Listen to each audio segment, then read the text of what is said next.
నమస్తే, welcome to fast news. నేను మీ anchor రచన. News update చూద్దాం. అన్నమయ్య జిల్లా మదనపల్లెలో కోరడ జలిపిస్తున్న రోడ్డు ట్రాన్స్పోర్ట్ అధికారులు టైమింగ్ పాటించని 3 బస్సులకు 30,000 ఫైన్, సమయ పాలన పాటించని 3 బస్సులకు 30,000 అపరాధం విధించినట్లు మదనపల్లె ఆర్టీఓ ప్రతాప్ తెలిపారు. గురువారం ఉదయం మదనపల్లె నుంచి బెంగళూరు రోడ్డులో బెంగళూరు వెళ్లే బస్సులు, అలాగే బెంగళూరు నుంచి మదనపల్లెకు వచ్చే బస్సులు నిబంధనలకు విరుద్ధంగా గంట ముందే వెళ్లడం రావడం చేస్తున్నట్లు సమాచారం అందిందన్నారు. మరి వెంటనే ఎంబీఐలు దినేష్ చంద్ర, శివలింగయ్య, శ్రీహరులు వెళ్లి తనిఖీలు చేపట్టారన్నారు. తనిఖీల్లో ప్రభుత్వ నిబంధనలు ఉల్లంఘించి నడుస్తున్నాయని బెంగళూరు రోడ్డు, అలాగే రెడీ ఫుడ్స్ ఫ్యాక్టరీ వద్ద తనిఖీలలో పట్టుబడ్డ మదనపల్లె వైసీపీ మాజీ ఎమ్మెల్యే నవాజ్ బాషా ఎస్ఎల్టీ బస్సుకు 10,000, మధుసూదన బస్సుకు 10,000, ఆర్టీసీ బస్సుకు 10,000, మొత్తం 3 బస్సులకు 30,000 ఫైన్ రాసినట్లు ఆర్టీఓ తెలిపారు.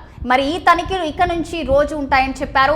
3 సార్లు పట్టుబడితే ఫైన్ తో సరిపెడతామన్నారు. మరి 4వ సారి పట్టుబడితే ఆ బస్సును వెంటనే సీజ్ చేస్తామని కూడా హెచ్చరించారు. అప్పటికీ తీరు మారకపోతే పర్మిట్లు రద్దు చేయాల్సి వస్తుందన్నారు.